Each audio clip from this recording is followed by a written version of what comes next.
Joining us now from Newsmax Studios in New York is New York Times bestselling author David Horowitz. He is the president of the David Horowitz Freedom Center in Los Angeles. His newest book is called The New Leviathan: How the Left-Wing Money Machine Shapes American Politics and Threatens America's Future, co-written with Jacob Laxkin. And Mr. Horowitz, thank you so much for being with us today, and congratulations on the book. Well, thank you. Well, in the book, you shatter the myth long held as conventional wisdom that the right is the party of the rich and the left is the party of the everyman. You note that progressive foundations have $104 billion in assets. That is more than 10 times the amount held by conservative foundations. How has the left been able to amass so much money? Well, and that's the tip of the iceberg, because the government unions, for example, put $400 million into the last presidential election. That's on top of the billions that these tax-exempt foundations have. The left has, over the last 30-odd years, taken over all of the major and venerable American foundations with names that are icons of American capitalism. The Rockefeller Foundation, the Carnegie Foundation, the Ford Foundation in particular, but also the MacArthur Foundation, Hewlett Foundation, the Packard Foundation, Kellogg Foundation. I could sit here, well, not all day, but it would be a list of 100 of these left-wing foundations with very venerable American names and whose money comes from American corporations and American capitalists. And these are all foundations that are now funding anti-capitalist, socialist, so-called progressive agendas. This is the largest political machine ever put together. And it's active not only in elections, but it's active in the whole area of policy, whether it's the environment or borders or national security.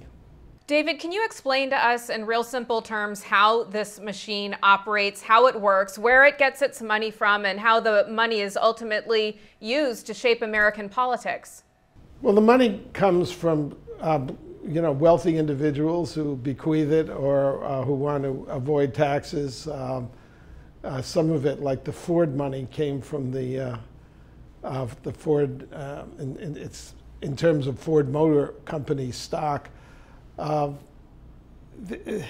operation is fairly complex because the foundations are under IRS rules, which also means that their wings could be clipped if legislators for a moment thought about how this disenfranchises the vast majority of the American people. The Ford Foundation, for example, has $10 billion in assets, which it can deploy on policy areas like immigration, environment, healthcare, and so forth. So the Ford Foundation has a much, much bigger voice than, of course, any individual in shaping the issues that shape America. In 1 year, the Ford Foundation gives away more money than Richard Mellon Scaife, who's supposed to be the daddy warbucks of the right, has given away in 40 years. So there's just nothing comparable on the right to what the left has put together here. Let's talk about healthcare as an example, because you write, that the liberal groups are using this money to shape American politics. You touched on immigration, environmental issues, but let's talk about healthcare. Can you explain how this war chest enabled the left to push through Barack Obama's sweeping healthcare bill despite the overwhelming public disapproval? Yeah, there's a massive propaganda campaign carried out by HCAN. It's Healthcare for America or something like that, the acronym. But the policy itself, don't forget that socialized healthcare was floated by Hillary Clinton and roundly defeated. How did it then come back in the Obama administration? It came back because in between elections, this foundation network with, of course, the government unions and also the AFL-CIO, which has a healthcare committee, we're pushing the socialist agenda in medicine.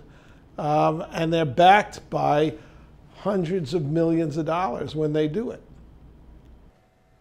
Now, you write that Barack Obama's path to the presidency was paved by a network of radical organizations and political figures who wanted a, quote, moderate face on their agenda of radical change. What is this network doing now to help Obama win re-election? And what, if any, challenges is the network facing? Well, the network faces the same challenges that Obama faces, which is that he has not governed well, and he has his coalition behind him has eroded. But Barack Obama was made by left-wing foundations. That's where he got his jobs. That's where the organizations like Acorn were initially funded. One of the sinister things about this network is that first it creates an organization like Acorn, and then it goes to the federal government to fund Acorn. So it gets both the taxpayer money through the charitable so-called foundation, and then it gets it through government legislation. But Obama's positions on the Woods, for example, the Woods Foundation and then the Joyce Foundation, which is almost $1 billion foundation, that established him, that gave him his credibility, and it also employed him for years. So Obama is very much a creature of this, what we have called the new Leviathan, this left-wing money machine. Now, the fact that conservatives are outgunned when it comes to money, what does this mean for Mitt Romney's 2012 election prospects? And looking long-term, what does it mean for the future of conservatism? Well, I don't like to look at the long-term, given the institutional base that these left-wing agendas have. But far more significant that in an election year like this, we still live in a country where, you know, there are so many people voting and so many people contributing that certainly the Republican candidate will compete. In the last election, McCain was pretty much outgunned by Obama's money sources. But in this one, I think it'll be much more even. The really significant aspect of this network is the way it reshapes American policy and the American policy debate. 40 years ago, civil rights organizations involved in Hispanic issues, like the Mexican American Legal Defense Fund and LULAC, their entire agenda was to get civil rights, equal rights for legal immigrants, for people who had already gotten their citizenship, that they shouldn't be discriminated against. Now, because of millions and millions of dollars poured into MALDEF by Ford and the whole transformation of MALDEF into a left-wing lobby, now MALDEF is agitating for voting rights for illegal, well, I don't even call them illegal immigrants. We now refer to them as undocumented, as though they've lost their, you know, they had immigration papers but lost them. The radical move to the left in immigration policy is entirely the work of you know, really the Ford Foundation, but all the littler foundations that follow in its path and supporting groups like MALDEF and also La Raza, which means, of course, the race used to be a marginal left-wing extremist organization, and now it's been legitimized, but its agendas haven't changed. That's far more sinister than what happens in an election year, because you can lose an election still, if, you know, if you're a Democrat or on the left. But these foundations stay in the trenches and operate between the elections and reshape policy and reshape the policy debate. Because they're also funding journalists and they fund lawyers, and it just goes on and on. Since they're so-called philanthropic foundations. They're in every area of American life. So what is the solution to this funding disparity? You touched on possible changes in IRS rules. Well, I think we need first of all some congressional hearings on the way in which these foundations disenfranchise ordinary voters, because they're accountable to no one.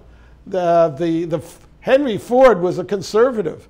Charles MacArthur, whose money runs the MacArthur Foundation, was a conservative. But the present boards and the present staff are very left-wing, and they're accountable to no one.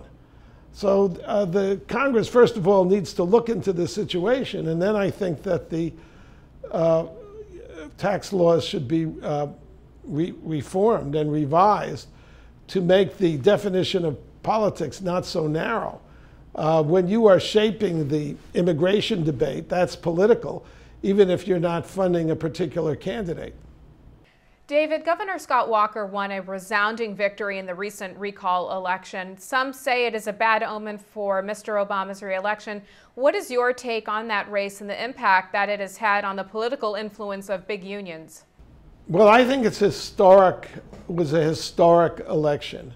And that's for two reasons. One is it's definitely clipped the wings of the government unions.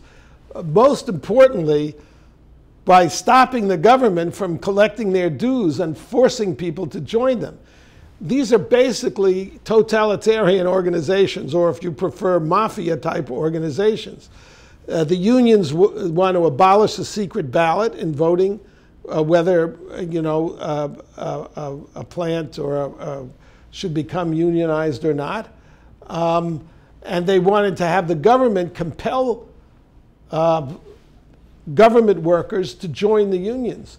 The Municipal Employees Union has declined, its membership has declined 50% just since Walker put in his reforms. So that's one major achievement, is to stop this movement towards, it's really a quasi-fascist state when you have the unions controlling politicians and being funded then by taxpayers, which is what it was. But the second really significant fact is the grassroots nature of the conservative movement now.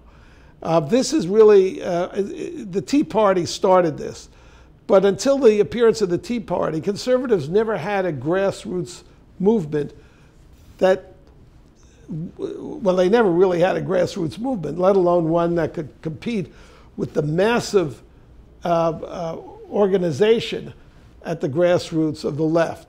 And by the way, that organization of left-wing people into grassroots movements is financed initially by these foundations. The National Resources Defense Council, these environmental groups.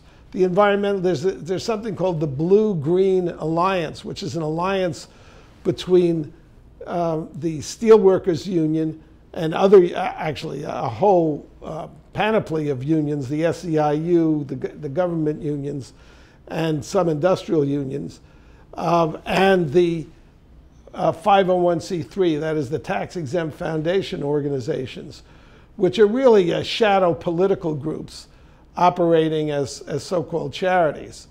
They operate on one side of the political, the conservatives do this as well, but they're on a tiny scale.